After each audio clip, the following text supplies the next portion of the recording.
them to spank their kids with items like belts and rods in order to train them to be well-behaved, happy kids. These parents appear to have been following the teachings of a Christian parenting book called To Train Up a Child, a book that is growing in popularity around the world. Gary Tuckman tonight has the first of our two-part special report. The small town of Paradise, California, where these children lived with their parents in a fundamentalist Christian home. For the 9 children, life in Paradise was anything but. We cover up 8 of their faces because they are the survivors. Survivors of a violent form of discipline practiced by their parents, Kevin and Elizabeth Schatz. The one face not covered is their 7-year-old adopted daughter, Lydia. She was killed by her parents.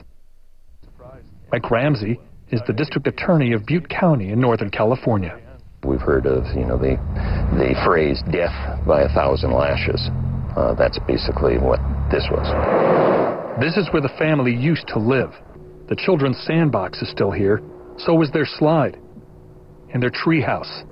But the surviving children are now in foster homes, and the parents are in prison. Violated Section 273A, parentheses B of the... They've pleaded guilty to killing Lydia and seriously injuring her 11-year-old sister, Zariah, who almost died. Authorities say Kevin and Elizabeth Schatz beat their children regularly because they believed God wanted them to. The district attorney says the Schatz believed to spare the rod will spoil the child, and if you can train your horse and you can train your dog, you can train your children. 7-year-old Lydia suffered terribly, supposedly in the name of God. But authorities say this was torture and murder by parents who were supposed to love and cherish their child. Inside this house, they found important evidence. The so-called biblical rods that the Schatz had inside. What they were 15-inch long plumbing supply tubes used to beat the children. And also important, a book was found inside. A book that appeared to light the fuse to the deadly brutality. The book is called To Train Up a Child. Its author is this man on the tractor, Michael Pearl, and his wife Debbie. They consider themselves observant Christians who run an organization called No Greater Joy Ministries from their Tennessee farm. Well, I'm a preacher, minister of the gospel. Their book and others they've written stacked in a warehouse on their farm. All of them guided, they say, by the teachings in the Bible. And it says that if you spare the rod, you hate your child. But if you love him, you chasten him timely. A rod, according to the Pearl's Manual on Training Children, could be anything from a tree switch to a spatula. In the book, they describe a rod as a magic wand. God would not have commanded parents to use the rod if it were not good for the child. The Pearls say parents should stay in control and not act in extreme. But they also declare any spanking to effectively reinforce instruction must cause pain. Let's say a 7-year-old slugs his sister. A 7-year-old would get 10 or 15 licks, and it would be a formal thing. In other words, you maintain your patient air, you explain to him that what he's done is violent, and that that's not acceptable in society, and it's not acceptable in our home. Then I would take him somewhere, like into his bedroom, and I would tell him I'm going to give him 15 licks. With what?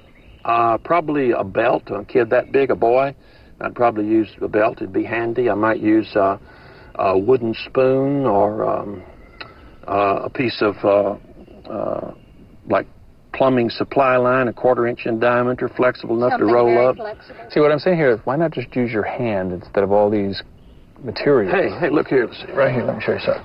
Does that hurt? Doesn't feel good. But look what it's doing. Look what it's doing to your whole body. See your hip? You don't use your hand on somebody. That's a karate But chop. you're telling me that when you use this material that it can't cause a permanent pain? The skin. My children never had marks left on them.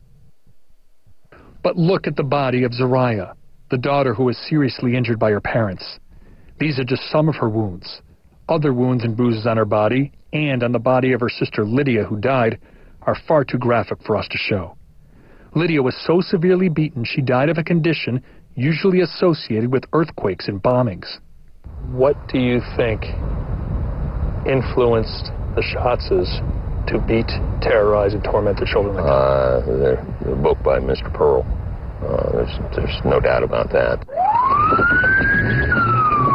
Lydia was beaten for 7 continuous hours, interrupted by short prayer breaks on the day she died. The sound of the police siren was recorded by a Paradise police officer racing to the house. When he arrived, he tried to save Lydia with CPR, with both of the parents present. She's swallowed a lot of vomit. Figure out what's going on. She was like really tired, and her vision was blurry. Come on, baby. And listen later in the day to the seriously injured Zariah. Where do you get spanked? Just on the arms and the arms and the back?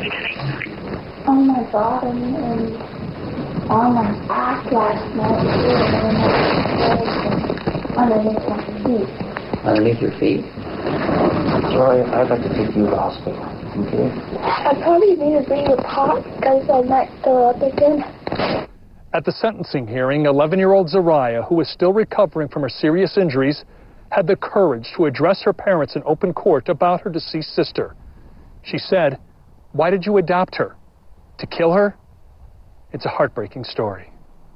Kevin pleaded guilty to murder and torture and will be in jail for at least 22 years, and Elizabeth for at least 12. Do you think if the Schatzes did not read the Prohl's book, there'd be a good chance that Lydia is still alive? I would think that there would be. We reviewed the case, and we tried to find out what had happened to see if there was going to be any blame pointed at us. And so we looked into it.